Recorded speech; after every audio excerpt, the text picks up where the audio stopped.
Tudo bem, galera? Boa noite, paz do Senhor. Quero mandar um abraço aí pra galera do YouTube, galera do Face, galera da página. Obrigado pelos novos inscritos no canal. Agradeço ao pastor Gessé, que tem dado uma força, irmão Israel Fontoura, irmão Pedro, do canal ID. Quero mandar um abraço para todos vocês aí que têm acompanhado os estudos, né? Têm me ajudado. Eu tenho aprendido também com vocês, nós estamos estudando juntos, né?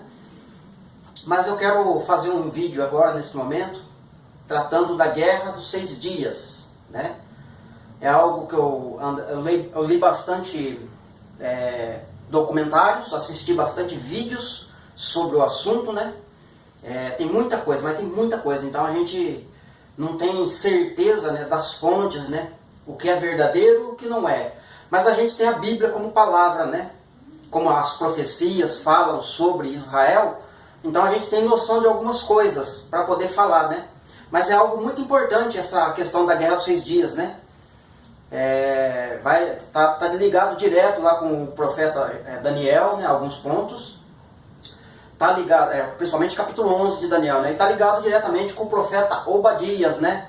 Cuja essa ligação eu não vou poder fazer agora, né? Porque aí eu precisaria de um outro vídeo para explicar em mais detalhes, né? Mas tem ligação com Obadias.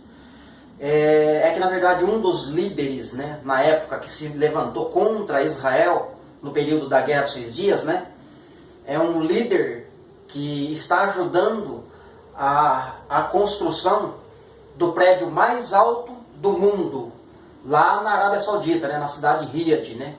Então o profeta Obadias traz um juízo contra esta nação, né, se bem como outros profetas também, né, Jeremias, Isaías, o próprio Daniel, enfim. Mas eu não quero entrar nesse assunto que eu falei anteriormente.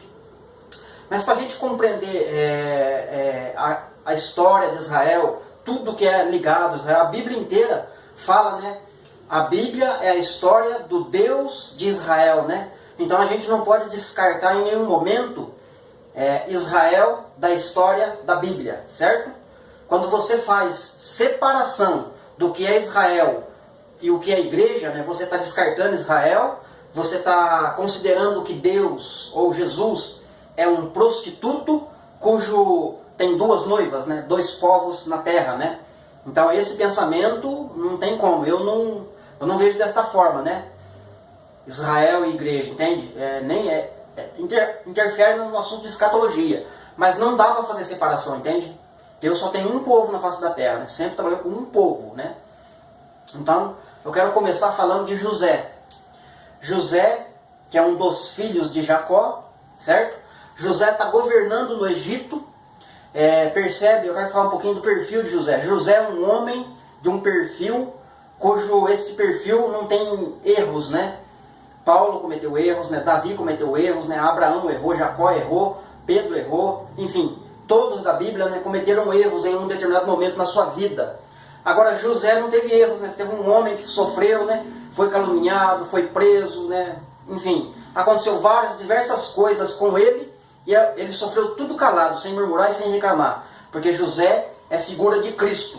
Então José está governando no Egito, num período que um pouco antes teve fome, né? Ou melhor, está tendo fome no Egito, melhor dizendo, né? Fome na terra inteira, na verdade. Só o Egito tem fartura, tem pão, né? Então seus irmãos estão em Canaã. Olha só que interessante. Os irmãos de José estão em Canaã. E Jacó também, seu pai. E José então está governando o Egito. Egito tipifica mundo. Um exemplo. Eu estava no Egito. Quando eu me converti ao Senhor Jesus Cristo, eu fui tirado do Egito, que tipifica mundo, e fui colocado no reino do seu amor. Ok? Então Egito tipifica mundo. José tipifica Jesus, né? É a figura de Jesus. No futuro, Jesus vai vir e governar o mundo, o Egito, né? Por isso que vai ter uma expressão no Apocalipse, né? Quando está falando das 2 testemunhas mortas, né? Que fala Sodoma, Egito e também onde o seu Senhor foi crucificado, né? Ou seja, onde estarão os seus corpos mortos, né? Os corpos das 2 testemunhas. Falando, tipificando o Egito como o mundo. Vai ter corpos mortos na face da terra inteirinha, né? Quando as 2 testemunhas estiverem morrendo, ok? Então Egito tipifica mundo, José é figura de Cristo, governando a terra inteira. Então os seus irmãos descem no Egito para comprar trigo. E aí José olha para eles e fala, vocês são espias, vieram espiar meu governo aqui. E José se mantém firme, né? Fala, vocês são espias. Eles falam, nós não somos espias não, nós viemos comprar trigo, está tendo fome. Cadê seus irmãos? Cadê seu pai? Quem é seu pai? José reconhece eles, mas começa a questionar eles o que está acontecendo, né? Começa a trabalhar um diálogo com eles, querendo saber de seu pai, de seu irmão, né? Ah, a gente tem um irmão que ficou lá com o nosso pai. Ah, seu pai vive? Vive. Então faz o seguinte, vai ficar um de vocês aqui preso, e vocês vão até Canaã e tragam o vosso irmão menor, cujo nome é Benjamim. Tragam ele para cá, quando eu vê-lo, e vocês, né, me mostrarem que não são espias, eu libero o outro vosso irmão e vocês idem em paz para vossas casas. Então eles fazem isso. Só que quando eles sobem, né, Judá tem que forçar Benjamim a sair de Canaã e descer para o Egito, certo? Judá força, né? Judá até faz um pacto com Jacó, né? Por isso que hoje, né, atualmente falando, tá a tribo de Judá e a tribo de Benjamim lá em Jerusalém nos nossos dias, né? Isso é um assunto das duas casas, né, no qual eu não quero entrar agora. Mas então, Judá está em Jerusalém, está em toda a Judéia, né? E Benjamim está em Jerusalém. Então Benjamim é figura de Jerusalém hoje, dos nossos dias, certo? Pois bem, então Benjamim desce, certo? Aí José conhece Benjamim, certo? Ele dá o trigo, libera Simeão que ficou preso e deixa eles irem. Só que José incrimina Benjamim, né, colocando um cálice, entende? Na sacola ali de Benjamim. Mas Benjamim não perseguiu José. Benjamim não traiu José. Benjamim não falava mal de José. Então Benjamim foi injustiçado, né? Foi incriminado injustamente, entre aspas. E aí, então eles têm que voltar para trás, porque encontraram o objeto, né, o cálice, junto na mão de Benjamim. Então eles voltam para trás. Quando eles voltam para trás, José se revela, certo? Perdoa eles e é uma história linda. Perdoa, demonstra perdão. E os irmãos se encontram, e todos os irmãos se abraçam, e acontece o encontro dos irmãos. O que acontece? No futuro, Benjamim, que é Jerusalém hoje, será levada cativa, né? Como está nos profetas. Zacarias 14, Obadias, como eu já falei no começo, né?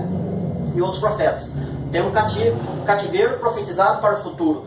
Então, Benjamim, que é Jerusalém, será forçado a sair de Canaã de novo para ir levado a cativeiro para as nações. Só que quando acontecer isso, já vai ser grande tribulação na terra. Mas o que vai acontecer? Vai ter fome na terra. O mesmo desenho do Egito, que aconteceu com José. Só que agora os irmãos vão se encontrar novamente, porque Benjamim sai de Canaã novamente. Benjamim é o tipo de resgate, entende? É o bichinho de Jacó. Sai de Jerusalém, Jerusalém que é Benjamim, sai de Canaã e vai encontrar com os irmãos novamente. Para acontecer o quê? O encontro dos irmãos, né? E aí José, entende? O Messias, perdoa as 12 tribos, não é? Paulo não vai falar lá em Romanos? E esse será o meu conserto com eles. Quando eu tirar o vosso pecado, quando eu vos perdoar, no sentido assim, claro que ele já perdoou, mas no sentido de perdoar fisicamente mesmo, de abraçar meus irmãos. Amém?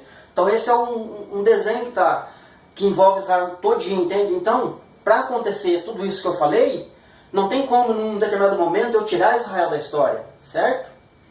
Então Israel está atuando nos nossos dias, né, por intermédio de Efraim, né? Isso é um assunto que eu já falei anteriormente, que envolve duas casas, né? Eu tenho vídeos falando disso, como os outros irmãos que eu citei no início também têm. Estão falando das duas casas, né? É um estudo muito lindo, né? Eu indico, procure saber, procure entender sobre as duas casas, que é um estudo muito lindo, né? Vai te trazer muito entendimento, vai abrir um leque muito grande nos profetas, né? Profecias que ficam bloqueadas no Apocalipse e nos profetas vão se abrir diante de você, ao conhecer as duas casas. Pois bem, então para falar aqui da Guerra dos 6 Dias, então esse período, agora eu vou falar israelita aqui, mas no sentido nação, certo? Porque as 10 tribos, que é Efraim, casa de Israel, estão entre as nações, certo? Benjamim ainda não saiu de Jerusalém. Benjamim está em Jerusalém, certo? Então, eu vou falar aqui, usar o termo israelita, mas significado assim de nação, tá? Não como Israel, porque Israel é 12 tribos. Então, hoje em dia, né, nos nossos dias, desde Jesus para cá, só tem a tribo de Benjamim e a tribo de Judá. E alguns levitas, né, que vieram para ajudar na reconstrução do templo, né, junto com Neemias, Esdras, Zacarias e equipe, ok? Então eu tentei desenhar um mapa aqui de Israel, certo? Mar Vermelho, né? Egito, Mar Mediterrâneo, Edom, Iraque, Cisjordânia, Síria e Líbano, ok? Então vamos lá. 1948, um brasileiro chamado Oswaldo Aranha fez um voto a favor de que Israel se tornasse uma nação, né? Por um voto. E ele conseguiu. Através do voto dele, Israel veio a ser chamada de nação, porque até então ainda não era considerado como nação. Isso trouxe muito conflito para Israel, né? Israel, duas tribos que eu falei agora há pouco. Então, desde 1948 para cá, até os nossos dias, pelo menos uma guerra a cada década acontece em Israel, ok? Então, são muitas guerras, né? Mas eu vou falar só da guerra de 1967, que é a Guerra dos 6 Dias, ok? Então, o que aconteceu? Em 1964, a Síria, deixa eu ver aqui, deixa eu ficar num lugar estratégico aqui. A Síria, país Síria, não Império Assírio, que é diferente, a Síria, país, nação, começou a provocar Israel, certo? Começaram a mandar alguns tiros, tiros de bala, sabe? Não mísseis, por enquanto. De longa distância, certo? E Israel está trabalhando aqui em cima, nessa região, nas lavouras. Só que eles tinham que trabalhar com os caminhões, os carros deles, tudo com um escudo na lateral, para proteger os trabalhadores rurais. Entende? Nas irrigações aqui, na beiradinha do Rio Jordão, né? Então os israelitas estão trabalhando aqui, mas tudo com escudo, se protegendo da Síria, porque a Síria ficava provocando. Assim como Golias provocava Israel lá no passado. Então por 3 anos a Síria ficou provocando Israel. Israel não quer guerra, Israel está quieto na dele. Israel é nação. E como a tentativa de dar tiro de vez em quando de longa distância não deu certo para provocar Israel, a Síria pega e coloca 7 aviões desses pequenos no ar sobre a região aqui, ó, de cima de Israel, certo? Como Israel sempre foi bem preparado para a guerra, Israel não pensa 2 vezes. Israel derruba os 7 aviões da Síria. Aí deu ruim. Aí o negócio complicou. Porque aí a Síria grita para a Jordânia grita para o Egito, certo? Isso, o jogo rápido. Acabou de derrubou o avião aqui, os aviões aqui, rapidamente o Egito se armou, a Cisjordânia se armou e começaram então a vir por terra, com cavalos, com caminhão de tanque de guerra, né, de a pé, com cavalo. E inclusive, deixa eu ficar para aqui agora, o presidente, o governador do Egito, traçou um plano, o seguinte, ele falou, eu vou pelejar contra Israel, mas eu não vou aéreo não, eu vou por baixo, porque eu quero economizar. Pelos documentários que eu li, eu estou falando. Eu quero economizar. Então, aqui no canal de Suez, esse trechinho aqui do canal de Suez, tem 3 túneis, ó, um aqui perto do mar, outro aqui, e mais ou menos outro aqui, ó, que dá para passar por baixo, com caminhão, com cavalo, com mantimento, etc. Então tem um túnel para atravessar por baixo do mar, certo? E aqui é onde atravessa os navios com mantimento, certo? Com mercadorias. E esses pontinhos brancos, ó, tá vendo? São bases militares do Egito, base militar, ó, base militar. Assim como Israel tem base militar, ó. Aqui é Tel Aviv, tá vendo? Faixa de Gaza, Tel Aviv, né? Aqui outra base militar, ó. Cada pontinho é uma base militar, ó, de Israel, tá vendo? Base militar. E uma das duas bases militares em Israel que são mais importantes são essa daqui, ó, que é a base militar chamada Elat, essa é uma, e essa outra aqui, ó, que é a do Tel Aviv, né, na praia, na beiradinha do Tel Aviv, né? Então essas duas são as principais. Então o Egito está subindo de a pé por aqui, ó. Aí o Egito pega e avança, né? Ele domina a Elat, uma das principais bases militares de Israel. Domina aqui, não entra combustível, não entra mantimento. E Israel fica cercado aqui. Nesse meio tempo, a Cisjordânia está invadindo por aqui, ó, por esse aqui, ó, por Rio Jordão, certo? Está atravessando aqui, invadindo os campos de Israel. E a Síria está descendo por aqui, ó, de a pé também, com um cavalo, com homens e tanque de guerra, né? Mas não guerreando, mas sim avançando, ganhando força. Como quem diz, vamos encurralar eles, vamos jogar eles no mar, certo? E Israel, quando percebe a situação, começa a fazer uma passeata a pé, na beira do mar, com a bandeira branca. Tipo, a gente não quer guerra, a gente não quer guerrear. A gente não quer guerrear. Só que eles não param, eles continuam caminhando, partindo para cima. Aí a Cisjordânia ganhou um pedaço aqui, a Síria está ganhando as colinas de Golã, tal, em volta do mar da Galileia aqui em cima, e o Egito avançando. Aí o líder de Israel traça um plano. vamos fazer o seguinte, à noite a gente vai atacar. Na madrugada a gente ataca só com 2 aviões, porque a gente está com pouco combustível e a gente vai fazer voo rasante. Segundo o documentário que eu li e os vídeos que eu assisti, um avião desses pequenos portes, né, eles conseguem fazer voos rasantes de 200 a 300 metros de altura e o radar não consegue pegar eles, né, abaixo de 1000 metros de altura, segundo os estudos que eu fiz, né, os links que eu estudei. Então eles começam a fazer voo rasante. Ó. Um aviãozinho sai, derruba uma base militar do Egito, e ele volta para abastecer, aí o outro avião sai. Então essas bases militares do Egito, não tinha, assim, entre aspas, não tinha quase ninguém, porque o exército do Egito subiu de a pé. Lembra que eu falei no início? E cada base militar dessa é cheia de munição explosiva, coisa perigosa, né? Então cai um míssil numa base dessa aqui e rebenta com tudo. Então, 4 horas da manhã, Israel começa a fazer esse plano aqui, ó. Operação Milagrosa, eles chamam aí, inclusive, né? Operação Milagrosa. Sai um aviãozinho e destrói a base, o outro vai, o outro vem e vai. Quando eles conseguiram derrubar 5 bases mais ou menos do Egito, que é as primeiras da beirada aqui do Canal de Suez, uma parte do exército do Egito começa a descer para recuperar suas coisas, né? Mas quando amanhece o dia, o Egito perdeu a guerra. Só com 2 aviões, Israel, gente. Olha que coisa linda. Então o Egito perde a guerra. Nesse meio tempo, os Estados Unidos da América está chegando por mar com reforço para ajudar Israel, certo? Então os Estados Unidos está chegando aqui, os norte-americanos. Eles vêm e ajudam os israelitas a reconquistarem Jerusalém, porque a Cisjordânia já tinha tomado a Jerusalém, né? Os muros das lamentações de Israel a Cisjordânia já tinha tomado posse, né?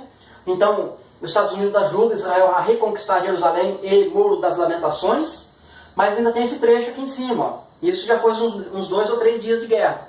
Aí esse trecho aqui em cima, eles começam então a subir de a pé, encarando a Síria, né? Só que o exército da Síria é muito mais maior do que o exército que estava com Israel, incluindo uma parte dos Estados Unidos que estava ajudando.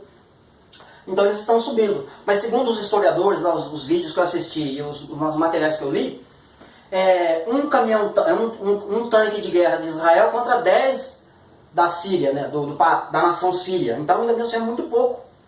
Só que então eles começam a pelejar, subir de encontro com a Síria, enfrentando, né, valentemente contra a Síria. Só que daí, em um determinado momento da peleja, a Síria, que está descendo aqui dentro já do território de Israel, quase a metade desse trecho assim, ó, abandona tanque de guerra, abandona arma, joga pro chão, joga capacete pro chão, botina para um lado e chapéu pro outro, e perna para que te quer. Todo mundo sai correndo, sai correndo. E os israelitas querendo, assim, tipo, como se defender, vê que eles correm, não entende. Ninguém entende, um olha para o outro, fala, mas o que está acontecendo? Por que eles estão correndo? E então eles vencem a guerra nessa situação, né, em 6 dias. Só que alguns dias depois, o coronel sírio vai dar um testemunho, né, vai dar uma entrevista, aliás, para um dos repórteres, né? E o repórter pergunta, senhor comandante, senhor coronel, por que os exércitos sírios abandonaram seus campos de guerra em pleno combate? O que aconteceu? E ele simplesmente diz, olha, eu não entendi nada, eu sei que eu estava presente, eu vi. A gente era 10 vezes maiores do que eles em número. E quando a gente olhou para frente, atrás dos soldados israelitas e norte-americanos, tinha um grupo de soldados todos vestidos de branco. Só que esses soldados não tocavam no chão. E a gente ficou com medo. E quando menos se espera, apareceu uma mão grande atrás daqueles soldados de branco. A gente começou a ver, a gente correu. Então, amados, isso faz parte, né, da vitória da igreja, né? Isso deveria estar na boca da igreja, é um assunto que deveria estar nos púlpitos, né, das nossas igrejas, né? Então é um assunto muito lindo, rico, que vai, vamos dizer assim, é um leque que vai, a partir de agora, estar se abrindo para o nosso futuro, porque daqui a pouco começam as guerras, né? Que eu falei no início, que vai estar lá em Daniel 11, né? Que os profetas estão falando, vai ter muita guerra daqui para frente, inclusive envolvendo Israel, né? Mas somente no tempo determinado do fim que o Senhor Deus vai permitir que o exército entre lá dentro e domine, né? Porque tem um castigo, né, reservado para Israel, nação também, né?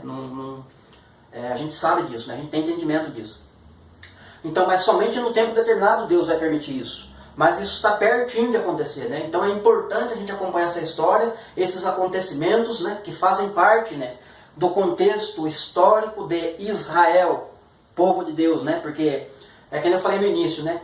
O povo de Deus, né, ou melhor, a Bíblia, é a história de Deus, né? Melhor, o Deus de Israel, né? Então a gente não podemos jamais tirar Israel da história, né? A gente tem que acompanhar pelos profetas e examinar certinho as escrituras, o que Deus está falando através dos profetas sobre Israel, o que fala no futuro, né? Porque hoje somos um só povo na face da terra, né? Nós somos Israel de Deus, tanto físico quanto espiritual, né?